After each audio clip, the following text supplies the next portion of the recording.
फिल्मी चिड़िया presents 200 pounds beauty. ये एक बहुत ही खूबसूरत कोरियन ड्रामा है जिसकी IMDb रेटिंग 6.7 है। तो कहानी की शुरुआत में हमें एक लड़की दिखाई जाती है जिसका नाम हाना है और वो बहुत ही ज्यादा मोटी है और उसका वजन करीब 90 किलो है और अपने मोटापे के कारण ही हाना काफी अगली दिखती है। पर हाना में एक क्वालिटी है जो उसे बाकी सभी लोगों से अलग बनाती है और वो है उसकी आवाज। हाना की आवाज इतनी सुरीली है कि लोग उसकी आवाज के दीवाने हैं और इसीलिए हाना म्यूजिक कॉन्सर्ट ऑर्गेनाइज करने वाली एक कंपनी में बैक स्टेज सिंगिंग करती है और उसके मोटापे के कारण ही उसे स्टेज पर कभी भी नहीं लाया जाता है। और वहीं स्टेज पर सामने दिखाया जाता है एनी को, जो काफी अट्रैक्टिव और ब्यूटीफुल है, पर उसकी आवाज अच्छी नहीं है और इसीलिए वो स्टेज पर सिर्फ लिपसिंग करती है, मगर गाना पीछे से हाना गाती है। और इस कॉन्सर्ट कंपनी का ऑर्गेनाइजर है सेंग जू और वो कॉन्सर्ट कंपनी के मालिक का बेटा भी है और साथ ही वो दिखने में भी काफी चार्मिंग है और वो हाना को काफी मोटिवेट करता है और वो बाकी सबकी तरह हाना के मोटापे का मजाक नहीं उड़ाता है और वो उसे समझता है और वो उसे प्रेफरेंस देता है और इसीलिए हाना भी उसे मन ही मन बहुत पसंद करती है, क्योंकि सिर्फ वही एक ऐसा शख्स है जो कभी भी उसका मजाक नहीं उड़ाता है। और वहीं दूसरी तरफ एनी हाना से बहुत ही जेलसी फील करती है क्योंकि सेंगजू हाना को इतनी प्रेफरेंस जो देता है।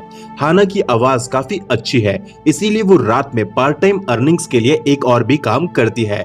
दरअसल हाना के कुछ क्लाइंट्स है जिनसे वो इमोशनल या इंटीमेट यानी कि लगभग आप समझ लीजिए कि हर तरह की ही बातें करा करती है और इसी के लिए हाना को उसके क्लाइंट से पैसे भी मिलते हैं। हाना के साथ उसके बैंड में एक म्यूजिशियन भी है जिसका नाम मिन है और वो हाना की एक बहुत ही अच्छी दोस्त है और वो हाना को कहती है कि उसे डाइटिंग करना चाहिए अगर वो सेंगजू को पाना चाहती है। तो हाना और मिन काफी अच्छे दोस्त हैं और उनकी दोस्ती की गहराई का पता इस बात से ही चलता है कि उन दोनों ने एक ही जैसा टैटू बनवाया था और जो सिंबल उन्होंने टैटू में बनवाया था उसे हकुना मटाटा कहा जाता है और ये मान्यता है कि ये सिंबल जो भी बनवाता है उसकी सारी विशेष पूरी होती है। और एक दिन सेंगजू हाना को ड्रॉप करने जाता है, तभी रास्ते में वो हाना की आज की परफॉर्मेंस के लिए उसकी बहुत ही तारीफ करता है और यहीं पर सेंगजू हाना को उसके बर्थडे पार्टी में भी इनवाइट करता है जो आज से 2 दिन बाद है। जिसके बाद बताया जाता है कि हाना का इस दुनिया में कोई नहीं है सिवाय उसके डैड के, जो कि एक हॉस्पिटल में एडमिट है और वो एक मानसिक रोगी है। और हाना अपने डैड से बहुत प्यार करती है और वो अक्सर हॉस्पिटल अपने डैड से मिलने जाती रहती है और अपने डैड के साथ वो अक्सर डांस करती है और उनके साथ अपनी लाइफ को वो बहुत एंजॉय करती है। और अगले सीन में बताया जाता है कि हाना को एक पार्सल रिसीव होता है जिसमें एक सुंदर सी रेड ड्रेस थी और इस ड्रेस के साथ एक लेटर भी था जो सेंगजू ने भेजा था, जिसमें लिखा था कि मेरी बर्थडे पार्टी में तुम यही ड्रेस पहनकर आना, तुम इसमें बहुत सुंदर लगोगी। पर जैसे ही हाना ये ड्रेस पहनती है जो उसे ठीक तरह से बन भी नहीं रही थी, तो उसकी फ्रेंड यानी कि मिन उसे देखकर हंसने लगती है और फिर वो हाना को उस ड्रेस के ऊपर से एक ओवरकोट पहना देती है ताकि वो इस ड्रेस में अजीब ना लगे। हाना काफी सीधी और इनोसेंट लड़की है, इसीलिए जब वो पार्टी में जाती है तो वहाँ सेंगजू का भाई हाना को उसका कोट उतारने को कहता है, तो हाना उसे मना नहीं कर पाती और मासूमियत के साथ वो कोट को उतार देती है और उसके बाद वहाँ मौजूद सब लोग हाना को उस ड्रेस में देखकर हंसने लगते हैं।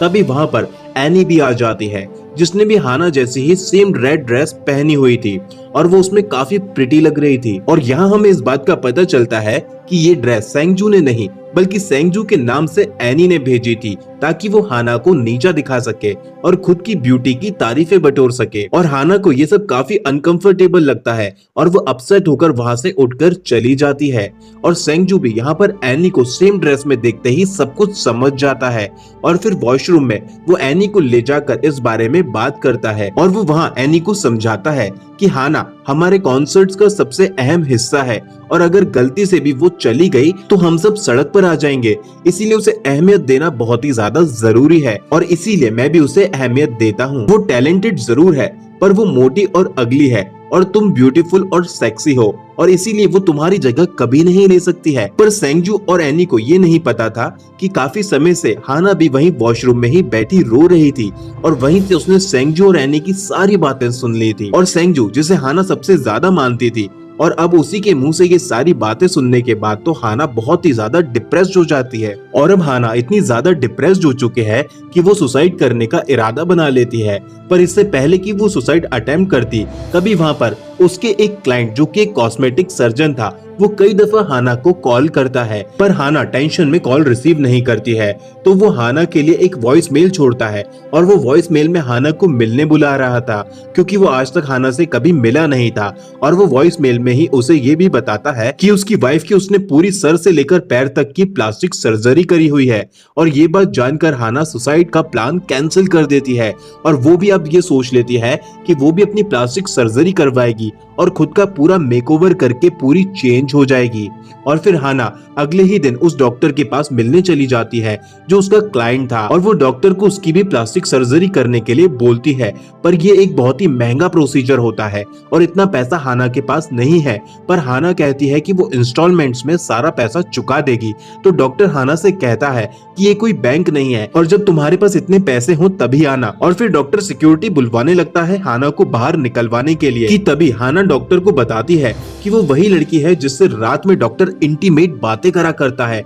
और ये सुनने के बाद तो डॉक्टर बिल्कुल हक्का बक्का ही रह जाता है। और तभी हाना उस डॉक्टर की करी सारी बातों की कॉल रिकॉर्डिंग्स जो उसने सेव करके रखी हुई थी वो बचा देती है और वो डॉक्टर को फिर धमकी देती है कि ये रिकॉर्डिंग्स को वो उसकी वाइफ को सेंड कर देगी। और वो रिकॉर्डिंग सुनने के बाद तो वो डॉक्टर काफी डर जाता है और वो काफी कम कीमत में ही हाना की फुल बॉडी प्लास्टिक सर्जरी के लिए रेडी हो जाता है। पर सर्जरी से पहले वो हाना को बताता है कि उसके पास मौका है तो वो एक बार और सोच ले, क्योंकि ये सर्जरी बहुत ही लेंथी और पेनफुल है और इसमें उसकी कई बोन्स भी काटनी होंगी और इस सर्जरी में जान जाने का भी खतरा होता है। तो हाना कहती है कि जान तो मेरी कल ही चली गई थी, आप प्लीज ये सर्जरी करिए। जिसके बाद बताया जाता है कि हाना अपना घर और नौकरी सब कुछ छोड़कर और बिना किसी को बताए ही वो अब सर्जरी प्रोसीजर के लिए पूरे 1 साल के लिए चली जाती है। और अब डॉक्टर कई सुंदर एक्ट्रेस और मॉडल्स हाना को दिखाते हैं और हाना प्लास्टिक सर्जरी के लिए खुद ही अपनी बॉडी पार्ट सेलेक्ट करती है, जैसे कि आंखों का शेप, नोज, लिप्स, यानी कि वो खुद अपना पूरा फेस कस्टमाइज करती है। और फिर डॉक्टर प्लास्टिक सर्जरी का ये प्रोसीजर स्टार्ट कर देते हैं। और वहीं दूसरी तरफ सेंगजू की शेड्यूल्ड कॉन्सर्ट्स हाना के ना होने की वजह से कैंसिल पर कैंसिल होते जा रहे थे। और अब सेंगजू और एनी मिलकर पूरे शहर में हाना को ढूंढते हैं, पर उन्हें हाना कहीं भी नहीं मिलती है। और ऐसे ही अब पूरा 1 साल गुजर जाता है और डॉक्टर अब हाना की पट्टियां खोलते हैं। तो डॉक्टर और उनकी सारी की सारी टीम भी हाना को देखकर बस देखते ही रह जाते हैं, क्योंकि हाना बहुत ही ज्यादा गॉर्जियस लग रही थी। और हाना भी जब खुद को मिरर में देखती है तो वो भी खुद को पहचान ही नहीं पाती है और उसको विश्वास ही नहीं हो रहा था कि ये कोई और नहीं बल्कि वो खुद ही है। और खुद को इतना सुंदर पाकर हाना के आंसू निकल पड़ते हैं और वो रोते रोते ही बोलती है कि डॉक्टर आपने ये क्या कर दिया मुझे, कि मैं रोते हुए भी कितनी सुंदर लग रही हूँ। और फिर वो खुशी में डॉक्टर के ही गले लग जाती है और फिर वो उन्हें थैंक्स भी बोलती है। और अब बताया जाता है कि हाना बहुत ही ज्यादा खुश है और वो अपनी पुरानी जीन्स के आधे हिस्से में ही बनने लगी है और अब तो वो सारी ड्रेसेस भी पहन सकती है जिन्हें पहनने की हाना कभी ख्वाहिश करा करती थी। और अब बताया जाता है कि हाना इतनी ज्यादा सुंदर हो गई है कि वो लोगों का अटेंशन अपनी तरफ खींच लेती है और लोग गाड़ियां चलाते हुए भी ठुक जाते हैं। वहीं सेकंड हैंड कार का एक डीलर हाना की खूबसूरती देखकर उसे बहुत ही सस्ते दामों में एक बहुत ही अच्छी कार दे देता है और उस कार से हाना एक कार को टक्कर मार देती है, जिसमें कार चला रहे आदमी को काफी चोट आती है। लेकिन वो हाना की खूबसूरती से सम्मोहित होकर बस हाना को एक तक देखता ही रहता है और वो उसे माफ भी कर देता है। यहाँ तक कि पुलिस भी हाना को कुछ नहीं कहती और जाने देती है और ये सब सिर्फ हाना की खूबसूरती की वजह से हो रहा था। वहीं एक मॉल में अब हाना को सेंगजू नजर आता है और वो छुपकर उसे देखने लगती है और उसकी बातें सुनती है, जहां हमें इस बात का पता चलता है कि मार्केट में सेंगजू की बड़ी बुरी हालत हो चुकी है और उनकी कंपनी का स्टॉक प्राइस बहुत ही गिर चुका है और उसका कॉम्पिटिटर तक उसका मजाक बना रहा होता है, क्योंकि सेंगजू की कंपनी काफी लॉसेस में जा रही थी। और ये सब कुछ हाना के अचानक से चले जाने से हुआ था। और अब हाना अपनी फ्रेंड मिन से मिलती है, पर मिन हाना को जरा भी पहचान ही नहीं पाती है। तो हाना उसके हाथ में बनाया हकुना मटाटा का टैटू मिन को दिखाती है। तब जाकर मिन को ये यकीन होता है कि कोई और नहीं बल्कि हाना है। और फिर हाना अपनी प्लास्टिक सर्जरी की सारी कहानी मिन को बता देती है। तब मिन हाना को उसकी म्यूजिक कंपनी का हाल बताती है और वो कहती है कि तुम्हारे जाने के बाद सबको तुम्हारी अहमियत का पता चल गया है, पर अब तुम नहीं हो, इसीलिए कंपनी एक नए सिंगर की तलाश में है और कंपनी में सिंगर्स के ऑडिशंस चल रहे हैं। और अब हाना जेनी नाम से अपनी एक नई आइडेंटिटी बनवाती है और वो अब ऑडिशन के लिए जाती है, जो कि सिर्फ एक फॉर्मेलिटी थी और हाना को तो ऑडिशन में सेलेक्ट होना ही था। और ठीक वैसा ही होता है और जेनी यानी कि हाना का गाना सुनकर वहाँ सब हैरान रह जाते हैं, क्योंकि उन्हें ऐसी ही एक सिंगर की तलाश थी जो उन्हें मिल ही नहीं रही थी। और अब जेनी के साथ वो आपसी सहमति से एक कॉन्ट्रैक्ट भी साइन कर लेते हैं। और यहाँ पर सेंगजू अपने डैड और बड़े भाई से बात करके ये डिसाइड करता है कि चूंकि जेनी सुंदर है और गाती भी अच्छा है, तो उसे बैक स्टेज नहीं बल्कि एनी की जगह फ्रंट स्टेज सिंगर बनाया जाए। और एनी को जैसे ही इस बात का पता चलता है तो वो हाना को ढूंढने निकल पड़ती है ताकि उसे फ्रंट स्टेज से ना हटाया जाए। और ऐसा सिर्फ तभी हो सकता था अगर हाना वापस आ जाए, पर एनी को हाना कहीं नहीं मिलती है। और इसीलिए अब वो हॉस्पिटल में हाना के डैड के पास भी जाती है, पर उसके डैड से भी एनी को हाना की कोई खबर नहीं मिलती है। तभी उसके पास एक कॉल आता है जिसमें उसे पता चलता है कि वो गाना नहीं गा सकती है, इसीलिए अब उसे फ्रंट स्टेज से वो लोग हटा रहे हैं। और ये सुनते ही एनी गुस्से में चिल्लाने लगती है और उसे ऐसा देख हाना के डैड उसे कहते हैं कि सब ऊपर वाला करता है और हम इंसान वही करते हैं जिसके लिए हम केपेबल है। और अब बताया जाता है कि जेनी, जो कि हाना का ही एक नया नाम है, उसे सेंगजू अब स्टूडियो में सिंगिंग करवा रहा है। पर जेनी अब एक नए सेड्यूसिव स्टाइल में गाना गाती है जो सेंगजू को पसंद नहीं आता।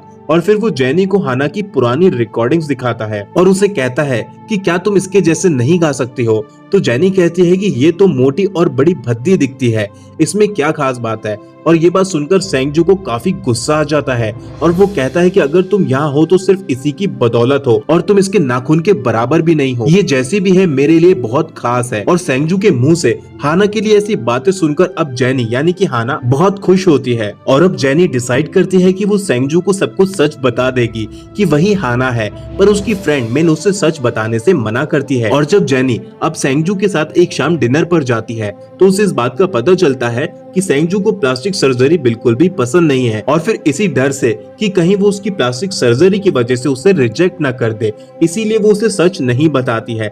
दूसरी तरफ एनी को दिखाया जाता है जो कि अपनी बेसुरी आवाज में गाना गाने की प्रैक्टिस कर रही होती है और उसका गाना सुनकर वहाँ जेनी आ जाती है और वो एनी को मोटिवेट करती है और वो उसे कहती है कि मेरे डैड कहा करते हैं कि सब ऊपर वाला करता है और हम इंसान वही करते हैं जिसके लिए हम केपेबल होते हैं। और यही सेम बात पहले उसे हाना के डैड ने भी कही थी और इसीलिए अब एनी को जेनी पर शक हो जाता है कि वही हाना है और इसीलिए अब एनी फिर सच सामने लाने के लिए जुट जाती है। और दूसरी तरफ बताया जाता है कि जेनी अब कई कॉन्सर्ट्स और सिंगिंग कंपटीशन में हिस्सा लेती है और उसकी सिंगिंग के लोग दीवाने हो जाते हैं और उसकी फैन फॉलोइंग तेजी से बढ़ती जाती है और जेनी अब देखते ही देखते एक स्टार बन जाती है। और जेनी अब सोचती है कि उसकी सारी विशेष उसके टैटू हकुना मटाटा की वजह से पूरी हो रही है और वो वहीं स्टूडियो के गिलास पर ही टैटू का डिजाइन बना देती है, जिस पर सेंगजू की नजर भी पड़ती है और उसे याद आता है कि ये डिजाइन तो हाना बनाया करती थी और जगह जगह ये डिजाइन बनाने की आदत हाना की ही थी। और फिर अब सेंगजू हाना की फाइल निकालता है जिसमें भी हाना ने यही डिजाइन बनाया हुआ था और अब सेंगजू याद करता है और उसे सब समझ आ जाता है कि जेनी का बिहेवियर भी बिल्कुल ठीक हाना जैसा ही है और उसकी सिंगिंग भी बिल्कुल हाना जैसी ही है। इसीलिए अब सेंगजू ये समझ जाता है कि जेनी कोई और नहीं बल्कि हाना ही है। और अब जेनी के एल्बम लॉन्चिंग की पार्टी चल रही थी और तभी एनी जेनी की पोल खोलने के लिए वो वहाँ हाना के डैड को ले आती है जो जेनी को एक डॉल देते हैं, पर जेनी उस डॉल को फेंक देती है और अपने डैड को पहचानने से भी इनकार कर देती है। और जेनी के उसके ही डैड के साथ करे इस बर्ताव को देखकर उसकी दोस्त मिन भी जेनी से काफी नाराज हो जाती है और वो जेनी को कहती है कि भले ही वो तुम्हारे डैड नहीं है, पर तुम उनकी दी डॉल तो ले ही सकती थी, पर तुमने वो भी फेंक दी। जिसके बाद अगले सीन में दिखाया जाता है कि सेंगजू के पास अब जेनी सच बताने आती है, पर सेंगजू खुद उसे हाना नाम से ही बुलाता है, जिस पर हाना हैरान रह जाती है और सेंगजू से पूछती है कि उसे कैसे पता चला कि वही हाना है। तो सेंगजू काफी रूडली कहता है कि क्या फर्क पड़ता है, तुम चिंता मत करो, मैं किसी को नहीं बताऊंगा कि तुम हारा हो और तुम अपने कॉन्सर्ट पर ध्यान दो। और फिर हाना सेंगजू पर गुस्सा करती है और कहती है कि हाना किसी को भी पसंद नहीं थी, सब सिर्फ हाना का इस्तेमाल करते थे और इसीलिए मैंने अपने आप को बदला और ये सब मैंने सिर्फ तुम्हारे लिए करा, पर तुमने पहले भी मेरा इस्तेमाल करा और अब भी तुम मेरी सच्चाई जानकर वही कर रहे हो। मैंने सिर्फ तुम्हारे लिए अपनी हड्डियां और स्किन कटवाई, मैंने सोचा था इसमें बहुत दर्द होगा, पर उससे कहीं ज्यादा दर्द तुम मुझे दे रहे हो। तुमने मेरा दिल तोड़ा है, पर मैं पहले भी तुमसे प्यार करती थी और आज भी करती हूँ। और ये कहते हुए हाना अपने एल्बम की रिकॉर्डिंग्स तोड़ने लग जाती है क्योंकि वो जेनी नहीं बल्कि हाना है। और इस सब में हाना को चोट लग जाती है और उसे ब्लीडिंग होने लगती है, जिसे देखकर सेंगजू तुरंत उसे टिश्यू से ढकता है। और अब कॉन्सर्ट वाले दिन ही सेंगजू के भाई और डैड को एक लेटर मिलता है जिसमें किसी ने जेनी और हाना के एक होने की सच्चाई लिखी थी। और अब उन्हें डर लगता है कि अगर ये बात मीडिया में चली जाएगी तो उनकी कंपनी की बहुत बदनामी होगी। इसीलिए वो सेंगजू को कॉन्सर्ट कैंसिल करने के लिए कहते हैं, पर सेंगजू कॉन्सर्ट कैंसिल करने से मना कर देता है और वो अपने डैड को कहता है कि शायद आप भूल रहे हैं कि हमारी कंपनी का शेयर प्राइस पहले भी हाना के कारण ही ऊपर था और आज वापस से भी वो हाना के कारण ही बढ़ा है। पर हाना काफी टूट जाती है इस इंसिडेंट के बाद से और वो सेंगजू से कॉन्सर्ट करने से मना करती है। तो सेंगजू से कहता है कि हमेशा तुमने हमारे लिए गाया है, आज जाओ और तुम अपने लिए गाओ। और आज हाना का कॉन्सर्ट और एल्बम रिलीज है और वो उससे पहले मिन से भी अपने किए के लिए माफी मांगती है, पर मिन उसे माफ नहीं करती है और फिर जेनी कॉन्सर्ट में चली जाती है। पर वहां जाकर वो गा नहीं पाती है और सबको अपनी सच्चाई बता देती है कि वो जेनी नहीं बल्कि हाना है और उसने प्लास्टिक सर्जरी कराई है और वो मोटी से दुबली हुई है और पहले उसे कोई नहीं पूछता था और अब क्योंकि वो सुंदर है तो सब उसके आगे पीछे घूमते हैं। पर सच्चाई तो यही है कि वो जेनी नहीं बल्कि हाना है और ये सब फेक है। ये ब्यूटी, ये नाम, ये सब कुछ फेक है और वो झूठ बोलकर अपने फैंस को धोखे में नहीं रखना चाहती है। इसीलिए उसने सबको ये सच बता दिया और तभी सेंगजू पीछे से हाना की पुरानी रिकॉर्डिंग्स प्ले कर देता है और सबको वो रिकॉर्डिंग्स बहुत ही ज्यादा पसंद आती है। और फिर सारे फैंस और ऑडियंस यहाँ पर हाना की स्टोरी जानकर इमोशनल हो जाते हैं और उसकी फ्रेंड मिन भी उसे माफ कर देती है। और अब सब फैंस भी यहाँ पर चिल्लाने लगते हैं कि it's okay, it's okay, it's okay. और फिर उनका ये शो और आगे के सारे शो उसके बाद एक से बड़े एक हिट साबित होते हैं। और अब बताया जाता है कि सारे फैंस ने जेनी को भुला दिया है और अब सब हाना को ही पसंद कर रहे हैं और उसके सारे शोज हिट जा रहे हैं और वो एक बहुत बड़ी सुपरस्टार बन गई है। और सेंगजू भी अब हाना को पहले से भी ज्यादा पसंद करने लगा है, इसलिए नहीं कि वो सुंदर है बल्कि इसीलिए क्योंकि वो बहुत इनोसेंट और दिल की अच्छी है। और यहीं पर इस खूबसूरत स्टोरी की एंडिंग हो जाती है। उम्मीद करते हैं कि आपको ये स्टोरी पसंद आई होगी और भी ऐसी स्टोरीज देखने के लिए प्लीज चैनल को सब्सक्राइब और बेल नोटिफिकेशन को ऑन कर लीजिए।